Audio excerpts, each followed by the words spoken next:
Thank you very much. Thank you all for coming. Can you hear me? Yes? Good. Good. I'm excited to tell you about this project tonight. This is something I have wanted to do since 1973.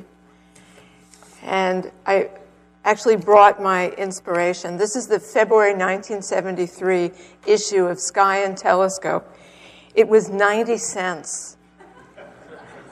I have the current issue, $5.99.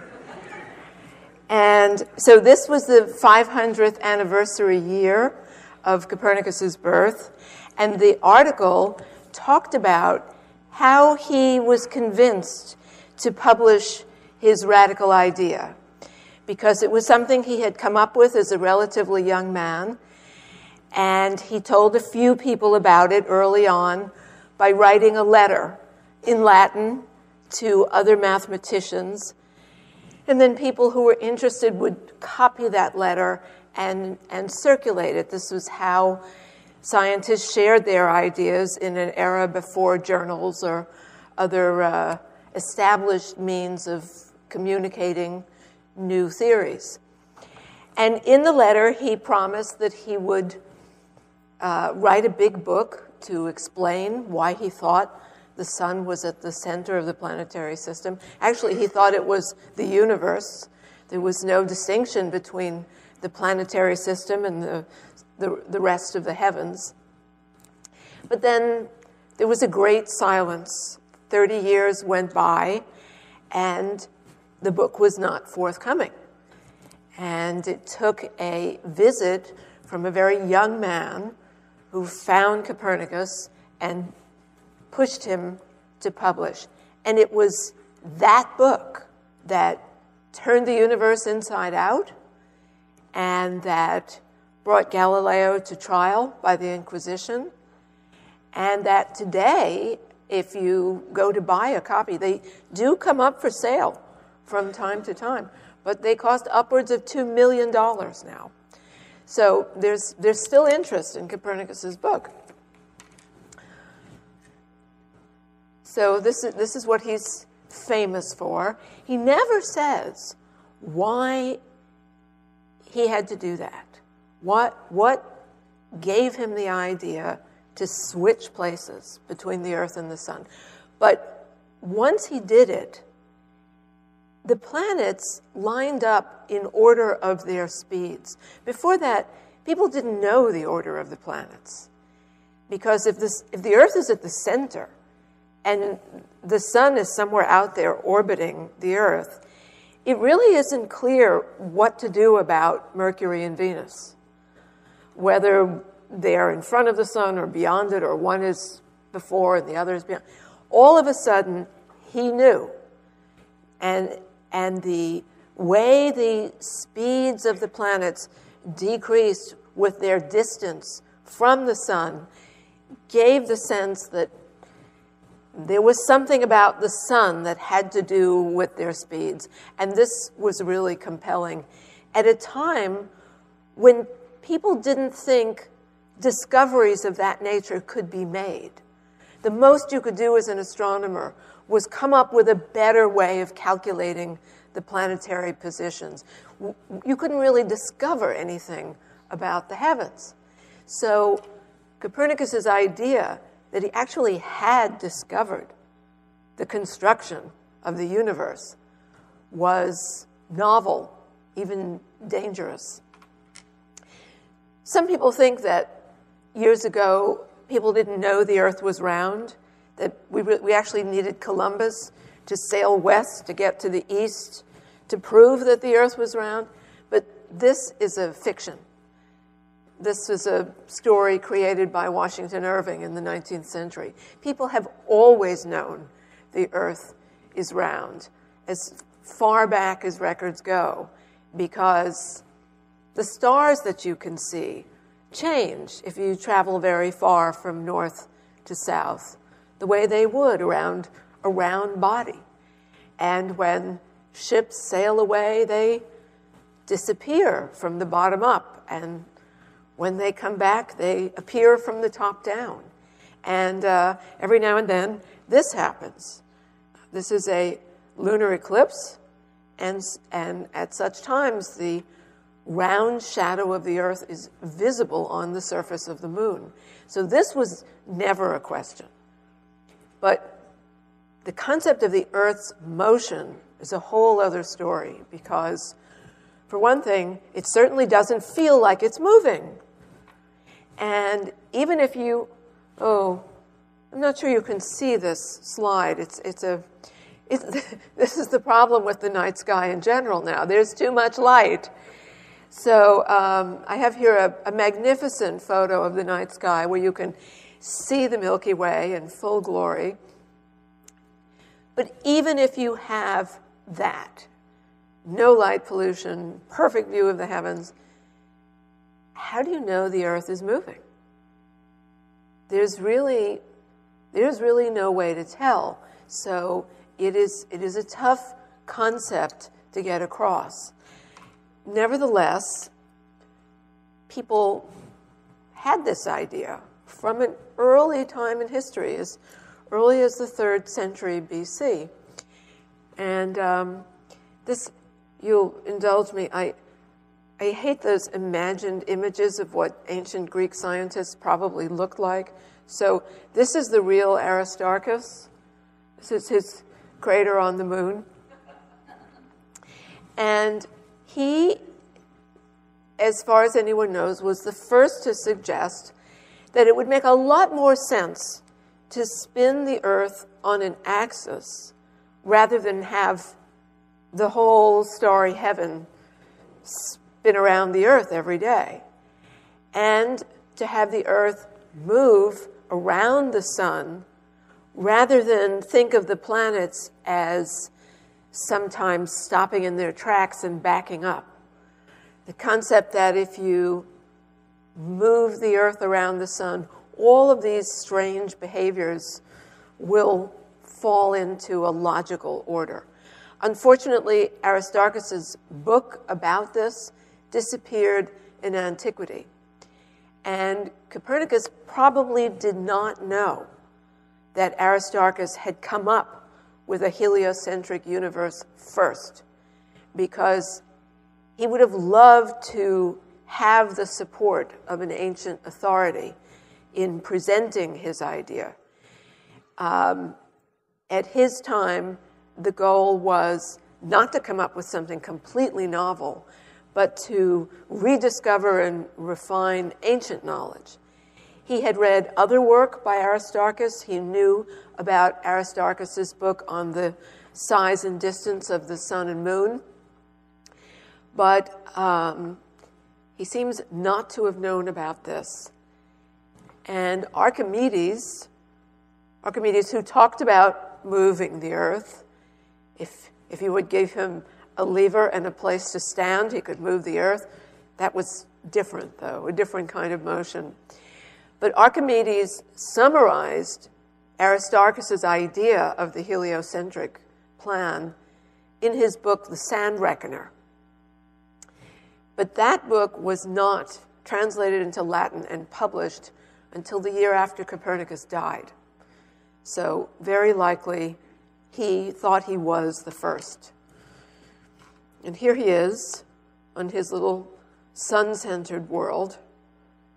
And this is Ptolemy, who was the reigning authority on astronomy. Even though he had lived in the 2nd century, by Copernicus's time in the 16th century, Ptolemy was still the reigning authority. And even Ptolemy had once said that it would, in many ways, be much easier to imagine the Earth in motion rather than spin everything else, except for the fact that the idea of the Earth's motion was too ridiculous even to consider.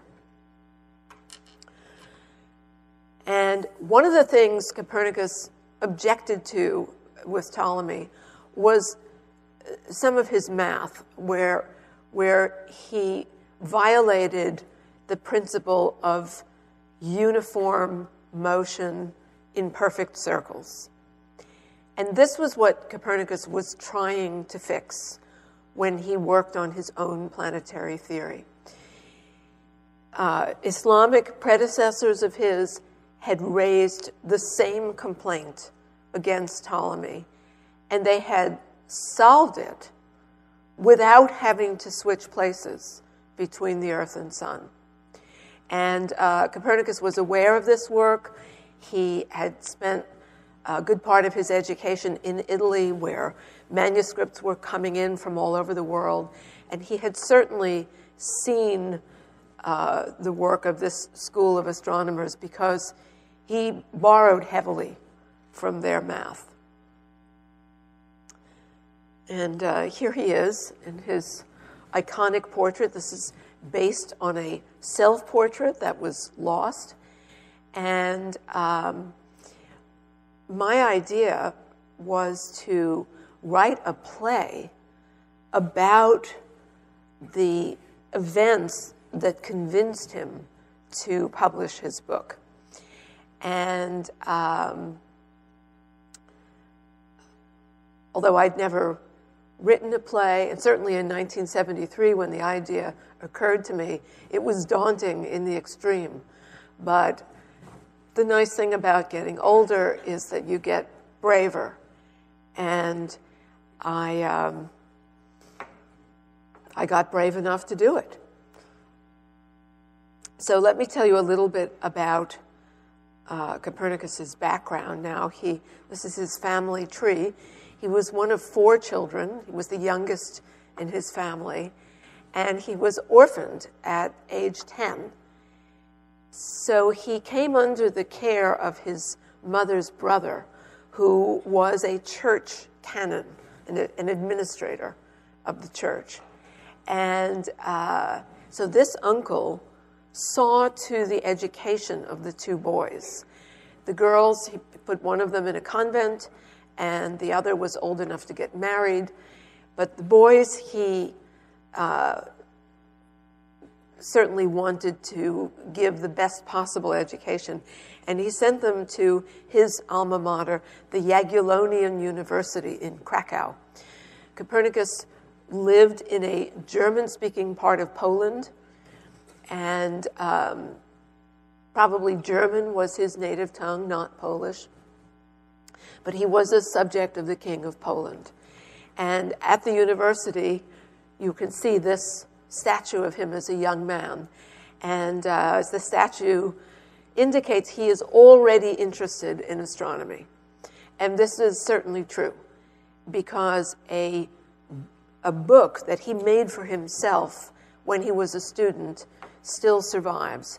And it was 2 sets of tables that you would use to calculate the positions of the planets, and some blank paper where he made his own notes, and he had these bound together as a single volume. And the reason people know about that is Copernicus's whole library has survived. And one of the reasons it survived is it was stolen from Poland during the 30 Years' War by the Swedes. And it was taken to Uppsala, where it still exists. And this is it. These are all his books. This photograph was taken by Charles Eames and Owen Gingerich at Harvard University. And this book that's open in the foreground here, this is an eclipse prediction book. And this is something Copernicus referred to repeatedly. And when he observed an eclipse, he would make notes right in the book about how his observations compared to what had been predicted. And I'm going to come back to this particular volume later. So after his university education, he was sent to Bologna to go to law school and to study canon law, the law of the church, because his uncle, by this point, was the bishop and was preparing Copernicus to follow in his footsteps and have a lucrative career in the church. But then they sent him to medical school in Padua. because they wanted him. He had obviously demonstrated an extraordinary capacity for learning and skills of various kinds. And so the idea was to make him the bishop's personal physician. And in medical school, he would again have encountered astrology. Certainly he learned about that in college. This was a time when the break between astronomy and astrology was only just starting to happen. If you think about it, why would anybody in the 16th century have been interested in the positions of the planets except to cast horoscopes? So for many years, it's been considered fact that Copernicus was not at all interested in astrology because he never says anything about it. But it's possible that he just didn't say anything about it and was interested in it. And there's a new scholarly book out called The Copernican Question by Robert Westman, a truly wonderful book where he tries to make the case that Copernicus probably was an astrologer and to put him in context of his time. And astrology was very important in medicine because, as you can see from this illustration, each part of the body was governed by a different zodiac sign. So a doctor needed to know his patient's horoscope for an accurate diagnosis, and then also for a treatment plan, and to decide at what time to administer treatment. So he studied all these things. And then he left Italy and went back to northern Poland to live with his uncle as his personal physician. And he did a very Renaissance humanist thing. As soon as he got back, he translated a Greek text into Latin and had it published and dedicated to his uncle. And this is the book. It's a collection of letters. This is Owen Gingerich at Harvard, who he says he's become a victim of anniversaries. He used to be a real astrophysicist. And in 1971, the world was getting ready to celebrate the 400th anniversary of Kepler's birth. And Gingerich got very involved in that. And then just 2 years later, in 1973, was the 500th anniversary of Copernicus's birth. And by that time, he was working almost full-time as a science historian. And he had read a famous book about early astronomy called The Sleepwalkers by Arthur Koestler. And Koestler really didn't like anybody but Kepler. And he completely dismissed Copernicus's book as the book that nobody read, that it was a dry, dusty, horribly written thing, and maybe 9 or 10 people read it. So Gingerich and his colleagues planning an anniversary celebration figured they could probably name those 9 or 10 people. But they were curious, had anybody else read it? And he happened to be on sabbatical in Edinburgh at the time and went to the observatory library. Did they have a first edition Copernicus? Yes, they did. And when he examined it, it was thoroughly annotated throughout, which naturally raised the question, if nobody read it, what are the odds that the first copy I would examine would prove to be not only read, but studied? So that started him on what he called his Great Copernicus Chase. And all these years, everywhere he's had to travel, he has made a little side trip to find either the first or the second edition of Copernicus, this book on the revolutions of the heavenly spheres. He has examined more than 600 copies, which enabled him to prove that everybody read this book. And he has seen Kepler's copy, Galileo's copy. It was a wonderful study. And he published a scholarly work describing all of these books, where they're located. And that has really proved an invaluable resource, because sometimes when a book comes up for auction, turns out it's been stolen from a library. And because of Gingrich's work, they can all be identified now by their particular characteristics, because people had the books bound according to their own taste, so they all looked different. And then he decided to write a popular version of his story, of how he went about this, the adventures he had with Interpol and stolen copies. And he naturally called his book The Book Nobody Read. And he asked me to read his manuscript for him before it was published. And that's when I really got my courage up to attempt my play, because the Copernicus story is a story that I love. And I thought, okay, now I could learn how to write a play. So that's what I've been about the past several years.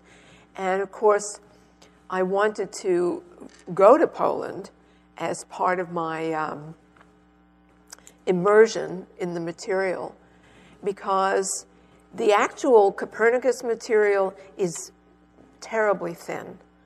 I started with his book. I've actually read his book. Can't say I recommend it, but I did read it. It is mighty tough going. After he drops the bombshell in the opening sections, the rest is really a textbook in 16th century spherical geometry. So it would have been great to go back to the Poland of this period in the early to mid-1500s, but of course I couldn't do that. And even going to Poland today was a little daunting, because I don't speak the language, and I was worried about how I would manage in the small town where he lived. And in April 2005, just a couple of months before I was scheduled to make my trip, I was on an eclipse cruise, and I sat at dinner one night next to a young Polish mining engineer, Tomasz Mazur. This is Tom. This is my other favorite Polish man. And I told him that I was going to be traveling to Poland to work on a project about Copernicus, just to make conversation, since that's where he was from. And he immediately said that I should give him the dates of my travel, and he would get the time off work to be my translator and guide. This was after about 5 minutes of conversation. And he did this for me twice and refused to take any payment. But we really had some wonderful experiences, which I hope have compensated him for his time. And I would never have managed without him. In Frombork, which used to be Frauenburg, the seat of the cathedral where Copernicus spent his entire adult life, nobody spoke English. But we started in Torun, where Copernicus was born in 1473, and the house where his family lived is still standing and is now a museum. And this is the museum curator. So tell me, if you see what I see, right? She is completely identified with him, down to the bangs. It's really, and she was extremely helpful. And from Torun, we traveled north to the castles of the Teutonic Knights think one of the things that surprised me most about Copernicus was that he was sometimes engaged in active warfare, because the diocese was surrounded by Knights of the Teutonic Order who were somehow still fighting the Crusades in their mind, and from time to time would actually gallop into town and set houses on fire, and he had to defend the cathedral against these attacks. And the church is inside an enormous fortification wall also from this period, for this reason, that it just had to be protected. This is the church. It was built in the 14th century. It's still in fine shape, as you can see.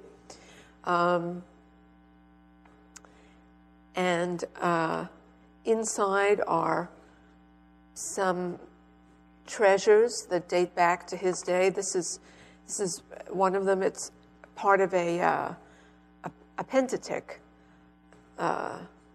three-dimensional image of biblical scenes with some real gold on it. This is one of Copernicus's commentaries on another astronomer's ideas about the motions of the heavens. It's not his handwriting, but it is, it's the kind of letter I mentioned to you, where someone would invite commentary. Copernicus would write a letter, and that letter would get circulated and copied. And so he was, even though he was stuck off in this remote part of northern Poland, people knew who he was and where he was. And his nights were spent in observations. Much of what he did really involved mathematics and intuition. But then he wanted to test his ideas against actual observations. Here's the church in the background, and of course the iconic picture of his system and some of his instruments. He didn't have anything with a lens. His instruments could help him measure the positions of bodies. So this one is a replica that is at the university in the courtyard, and it's called a triquetrum. So it has little sighting vanes, and you line up the body through those. And because you have to move this bar to get your alignment, then along here there is a degree scale, so you can get an elevation above the horizon. This is his tower. It's actually part of the fortification wall around the church. And he had a house. There were 16 of these canons, church administrators, that worked for the cathedral. And they had nice houses outside the walls, but they needed a place inside when there was danger. They could go inside the walls and be safe. And this is, now it is set up to look like his apartment with books and furniture from that period. And here are real cannonballs in the basement of the bishop's palace. The weaponry, part of the weaponry that was used to defend the church. One of the things he did that surprised me the most, for 3 years he had to be in charge of all the peasants' land transactions. The peasants rented the land from the church. The church owned everything. So the peasants rented the land to do their farming. But even though they were only renting, they could cede parcels to their children, or they could sell the rights to somebody else. And he had to ride around and approve all of these transactions and write notes about them, what was done on which date and who was the witness. And again, because of the 500th anniversary, all this material has been translated into English. And in these notes, there is a display of character a very fair mind at work to make sure that these poor people are getting as decent a deal as possible. So if he was encountering a very elderly couple who had no children, he would lower their rent, or he would give them a horse. And it was a very helpful insight to read those documents. Copernicus left only 17 letters. There are 1,000 for Galileo and even more for Kepler. And most of the letters are about church business or astronomy. There are only 3 that are telling at all because they concern his female housekeeper and talk about how angry the bishop is about her presence as an unmarried woman in his house. And in one of the letters, he has actually sent her away, as the bishop ordered him to do. But one of the bishop's spies has informed him that she was seen spending the night at his house. So that was also a little something to go on in the personal department. While he was overseeing all these land transactions, he lived in this castle, really, gigantic place. He had an apartment back behind these windows. And on that very well-lit wall behind those many windows, he constructed a sundial because part of his work was trying to figure out the exact length of the year. There was an attempt at calendar reform going on in his lifetime. The calendar wasn't reformed till decades after he died, but he was one of the people who'd been invited to think about the calendar and how to fix it. He also, since he was dealing with all this money and seeing the abuses of the currency, there were many mints, and people could issue new currency whenever they felt like it. And if they wanted to use a smaller quantity of silver and call the coins the same value as the old coins, they could get away with that. And so he became very interested in economic theory and wrote this up and advised the King of Poland on how to correct the currency situation. And this is an artist's conception of how Copernicus must have looked addressing the Polish Senate on what needed to be done about the currency problem. And because I was doing all of this research on his life and his studies, my publisher, who had been willing to publish my play, got the very good idea, I think, to write a book around the play. And that way, I could tell the whole story, the background, up to the point of the meeting that convinced Copernicus to publish, and then pick up the story and trace it to the present day. So that is how the play within the book came to be. Right around the time that Copernicus was considering the money problem, this person was considering the problems with the Catholic Church and writing up a list of church abuses that he thought should be corrected. And this really changed life all over Europe. And many of the bishops in the surrounding dioceses, and Copernicus is part of Poland, converted to the new Lutheran faith.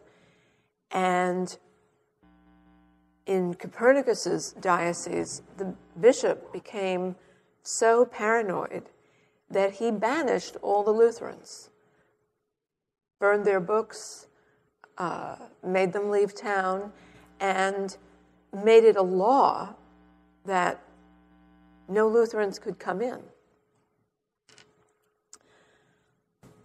Meanwhile, Copernicus's idea had made its slow way around Europe, and by the time this map was published in 1532, the notion of an Earth turning, you see at the South Pole here, there's a little crank handle, and there's another one up here, and the little cherubs busily turning the crank handles. So the idea was out. People knew there was this fellow in northern Poland with this idea.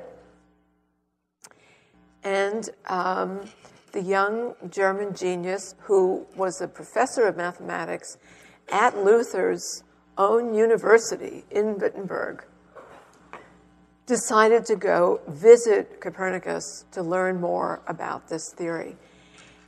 And he's a person who had to spend a lot of his life in hiding. Certainly Copernicus would have had to hide him in Frauenburg because Rheticus was a Lutheran. So there are no pictures of him, which is odd because almost everybody who was anybody had at least a portrait made at that time.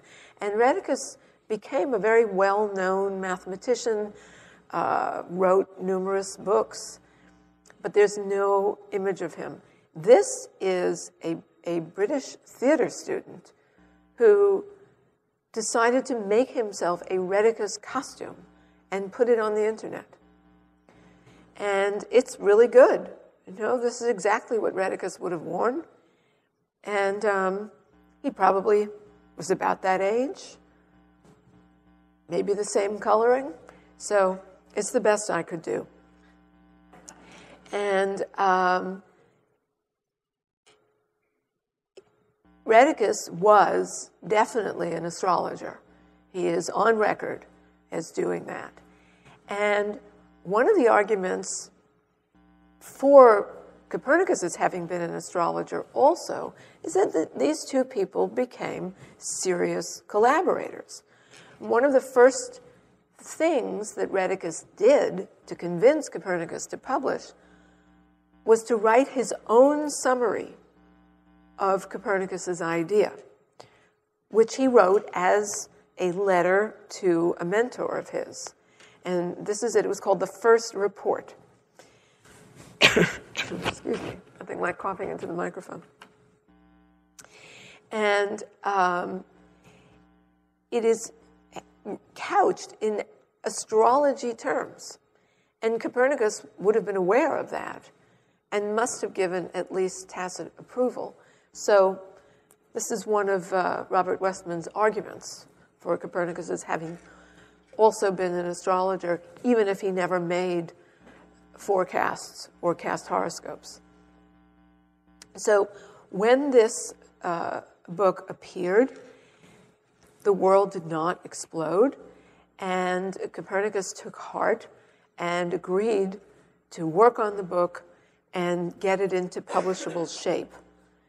And although he got Rheticus out of town for extended periods, they did make observations together. They watched a couple of eclipses together. Here's another artist's conception of Copernicus at work on his book, drawing the famous diagram. And this was I want to tell you about the best experience I had in Poland. The original manuscript of Copernicus's book survives.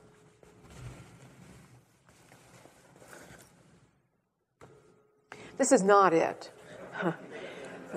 This is an exact facsimile of what the original manuscript looks like now, and even down to the color on the pages. There are a couple of pages that have ink blots.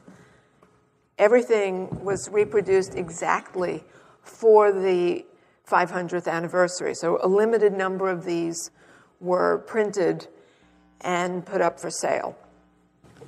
And so here is the diagram as he had it in the manuscript.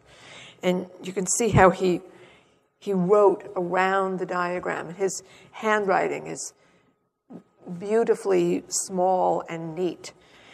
And I got permission to view the original manuscript, which is kept at the Jagiellonian University in Krakow. And of course, my friend Tom came with me because I wouldn't have been able to ask. You're allowed to have it open to a few pages. It's, of course, kept in a temperature and humidity controlled safe. You can imagine if the book, of which there are more than 600, sells for $2 million, what is the original manuscript worth? So when we looked at this page, we noticed something that's the only detail that the facsimile does not reproduce from the original, which is there's a hole in the page. I'll have this outside if anybody wants to look at it. Why is there a hole in the page? If you use an instrument like this, pair of compasses, to draw this many concentric circles, you drill a hole in the page, whether you mean to or not. And we both just gasped. That was what I went to Poland to see. I didn't know it before I went, but it was that moment where you could actually see something of his process. And then our time was up. They don't like to leave it out of the safe for very long. And as we were leaving, Tom said, it was just like an eclipse. It was over in no time, but you'll never forget it. So this is the real book. Owen Gingrich says it reads like an eye chart, which it kind of does. And by the time it was finished, it got all the way through the printing process. Copernicus had suffered a stroke. And so the parts of the book were reaching him piecemeal. And a first-person account from the fellow canon who was taking care of him says that when the last bit came and he put it in Copernicus's hands, that was when he died. And one of the things he did, probably to protect himself, was to dedicate the book to Pope Paul III.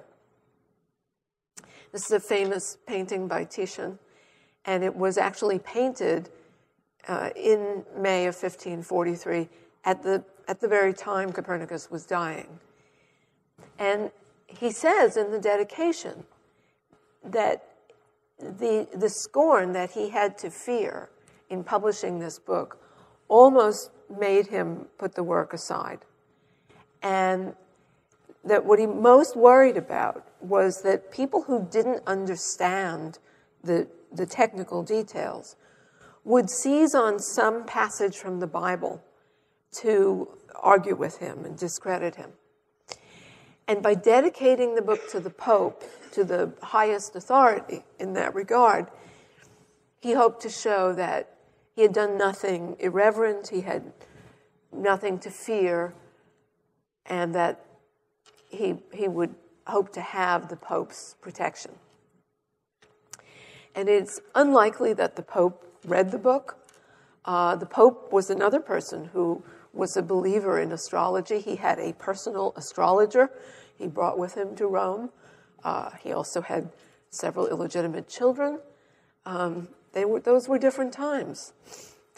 So the book did not draw any kind of published criticism for a long time.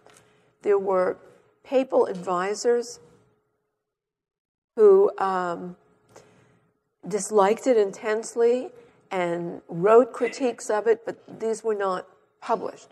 So the great outcry that he feared did not materialize until Galileo began making discoveries and could show if there are 4 moons going around Jupiter the Earth is not the only center of revolution in the heavens, and other discoveries of that nature.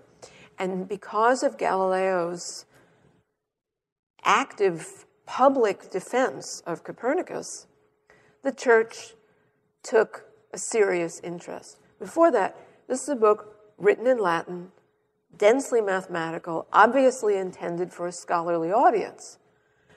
Galileo was doing something different, writing and speaking in Italian for a much wider audience of people who had not had a university education. And that was considered extremely dangerous, so he had to be silenced. And in the process of silencing Galileo on the subject of a sun-centered world system, Copernicus's book was put on the index of prohibited books.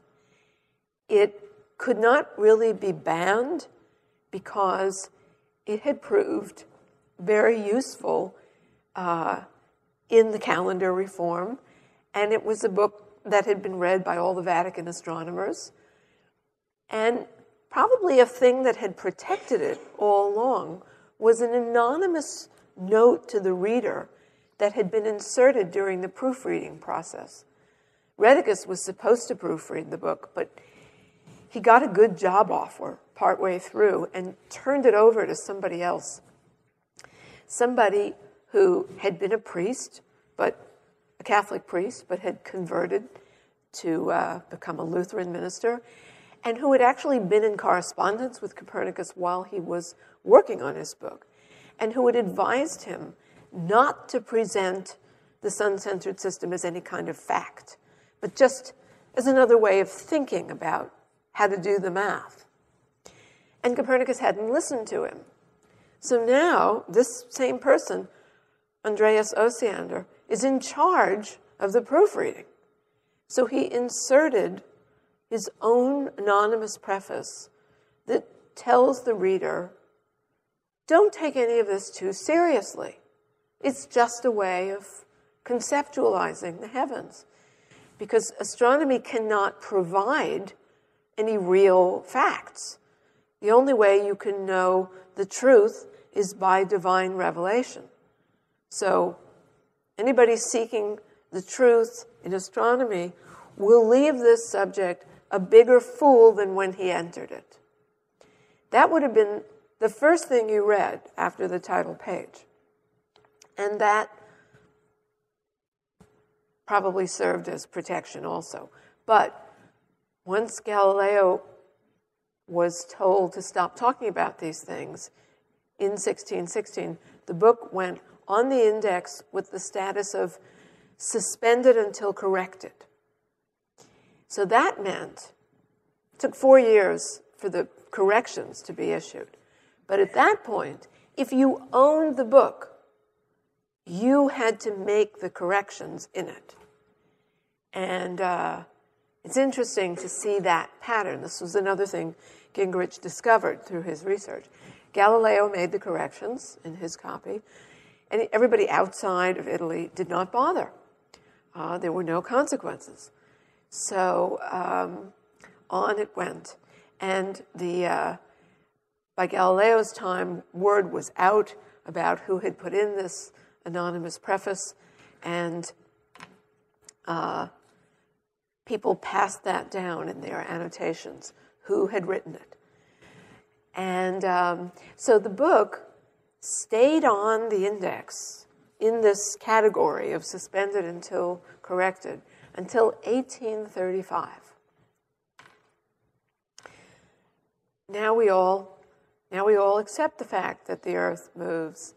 But if we hadn't been told, if we each had to figure it out for ourselves, it would be a tough thing to do in an age before satellites photographing. A few years ago, you may remember, archaeologists in Poland got the idea to dig up the floor of the cathedral and try to find his remains. And sure enough, they found a skull that belonged to a 70-year-old man, which was his age at death, and some bones along with it. and the bones matched the skull. So they had much of a skeleton. But there was still a question of who was it. And the custom at his time had been to inter people near their altars in the cathedral. And it's known which of the altars was his. He was not an ordained priest. He could not celebrate Mass himself, but he had an altar. And so the search went on near his altar. And there had been a hope that they could compare the remains with the descendants of his married sister. She has descendants to the present day. But that didn't work out. And then one of the astronomers at Uppsala remembered consulting Copernicus's copy of the eclipse predictions. And he remembered that he had seen hairs in the binding. And sure enough, the hairs, several of them were able to withstand DNA testing, and 2 of them matched the tooth in the skull fragment. So that was a definitive ID. And then they had to bury him again.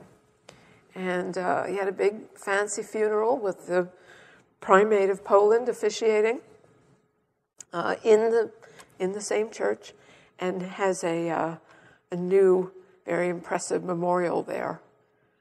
And of course, we have memorials to him in lots of places.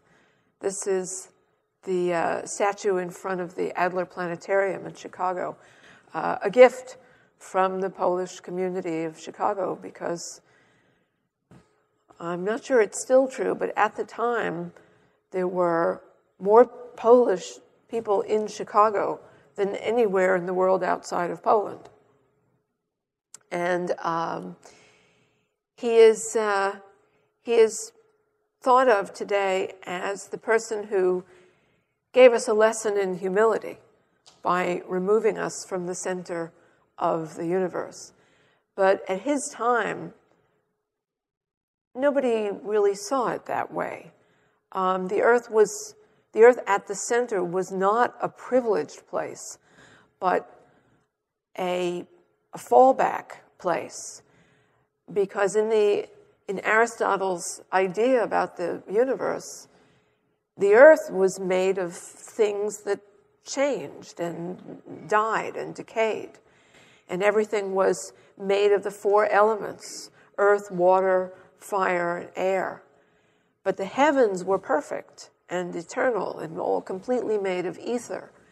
So the idea that you could take this body and put it in the heavens, and take the perfect celestial lamp of the sun and put it in the middle, that was a completely incredible notion. That was another thing he was fighting against, the fundamental difference between earthly things and heavenly things that he had to overcome.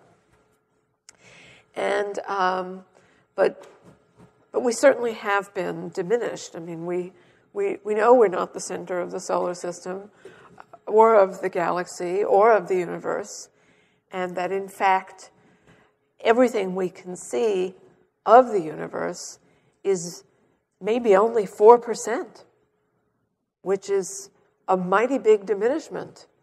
Or, if you prefer to think of it the other way, that since we are here and we do exist, maybe that's really special. Up to you. Well, I think we should turn on the lights and have some back and forth time for questions.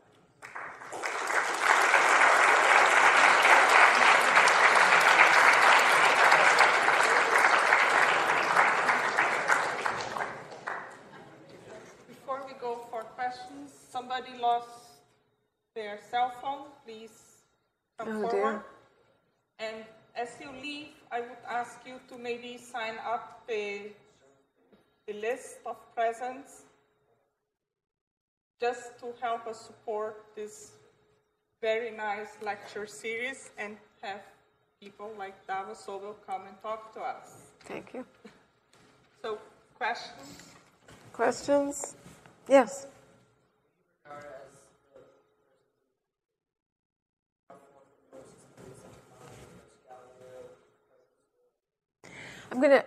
I will repeat your question for everybody, but I'm having trouble hearing you.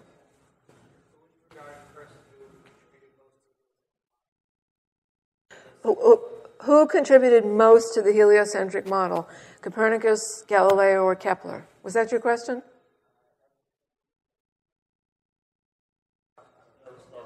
Aristarchus. Okay. Well, they all contributed. Now, Aristarchus has to be credited for probably being first to have the idea.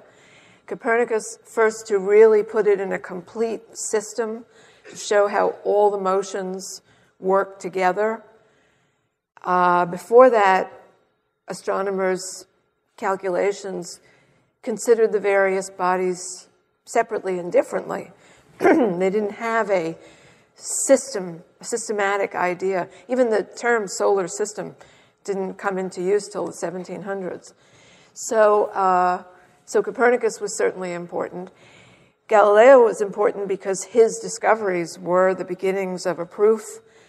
And Kepler was important because he was the first one to really consider all this in terms of physics and forces and coming up with a new kind of astronomy that really was rooted in reality. And not just, before that, astronomers were content to think that they had no idea how things really moved, but they could make predictions anyway. And Kepler wanted to say, no, there are forces at work, and we can identify those and quantify them. So I think I'll take a chicken kind of answer and say they were all important. Anybody else? Yes? What led to my interest in studying Copernicus? Well, the idea that somebody would have the insight and the courage to turn the universe inside out. That really appealed to me. And then when I learned of his story, how he kept it close to him for so long, and then gotten talked into publishing, how do you convince somebody to do what he's avoided doing for a lifetime? That really interested me, too. So those two things together. Yes? We live in a time when science and science theories are being bombarded by religious zealots. And I'm wondering if you could make a comparison, or if you have to wait 400 years for climate change to become reality? Yeah, let's hope not. So the question is, we live at a time of religious zealots who are anti-science, and will we have to wait 400 years for climate change to be accepted? This really, we smile, but it really is a serious problem. And I have visited the Creation Museum in Kentucky. Has anybody seen that? I thought I should see what it was about, and I thought it might even be amusing. It is very not funny. You see dioramas of humans coexisting with dinosaurs, and there's a display about the Scopes trial. The good old days when you weren't allowed to teach that in school. And it was just disturbing in the extreme. And the most disturbing thing is the number of school buses in the parking lot. So the question of science and religion is much more complicated and interesting, because Kepler and Well, Kepler was an extremely religious Lutheran. Copernicus and Galileo were both believing Catholics. And obviously it didn't prevent them from doing first-rate science. The question is always, how do you view the Bible? Is the Bible a book about science? And this was the argument that Copernicus and Rheticus tried to make, that it is not a book about science. And Galileo said it best. Kepler had a great phrase, too, that we should not be dragging the Holy Spirit into physics class. But Galileo's comment, which he said he learned from a cardinal friend of his, which was that the Bible is a book about how to go to heaven, not how the heavens go. And if you want to learn how the heavens go, then you have to read the book of nature. And at some time, when people understand the deep meaning of the Bible and they understand the book of nature, it may turn out that it's all one truth. But in the meantime, you should not be applying the Bible to science. And we're still fighting that today. And I'm not sure I know what to do about it, except to tell these stories and try to show that you can be religious and be a scientist. You just have to keep religion out of your science. Are we out of time? No? Yes? Yes. How did I gain access to the original manuscript? Yes, in the course of doing research, I met various scholars here and in Poland who are all excited about Copernicus and were willing to let me look at it. This is something I've found over and over again, how generous people are, people who study almost any area of science, history. If they learn that you're interested in what they do, doors fly open. I mean, you can carry on a correspondence with somebody. You can go visit a laboratory. People really want to teach others about what they do. So I was able to get permission and see it, and it was really a thrilling thing. And I think a lot of people, young people especially, have never seen a research library. You know, a library that includes rare manuscripts, first edition books from 16th, 17th century. It's really a thrilling thing. It convinces you that books are actually a lot sturdier than some of the information storage methods we rely on now. And where will those data be in 400 years, I wonder? Just a thought. These are the extra credit students here. Yes? Huh? What really compelled you to really go to England and carry your studies there? What compelled me to go to England and carry my studies there? Longitude. That was a different study. Is that what you're referring to? Yeah, to see the clocks that Harrison had built to solve the longitude problem. In the back here?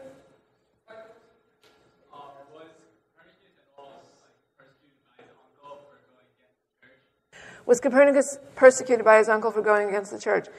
No, his uncle died long before he wrote his book. So the uncle probably knew he was interested in those things, but and was probably disappointed that he left the bishop's palace, was obviously not interested in being groomed for that position.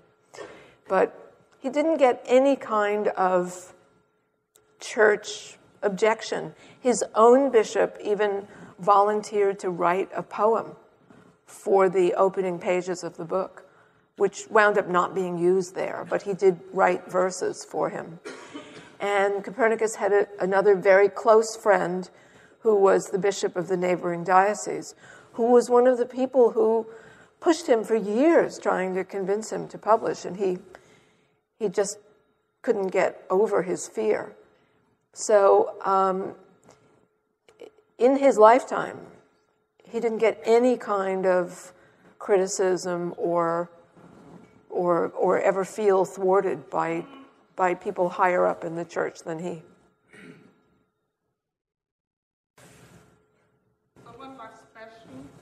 Last question in here? Yeah. One of Kepler's criticisms of Copernicus was that his system was in detail every bit as complicated as Ptolemy's. Is that correct? Was one of Kepler's criticisms of Copernicus that his system was every bit as detailed? Oh, right, that he didn't really get rid of the epicycles. Yes, I think that was another of his criticisms, that he didn't simplify it as much as people thought. But that wasn't Copernicus's fault. He's given credit because his diagram looks very simple. But actually his book shows how many epicycles he still needed in order to have the motions of the planets come out as a combination of perfect circles. Now we know they're really not perfect circles. So he still needed all those subsidiary gizmos to make it work. All right. So I'd like to Thank you. Dava again.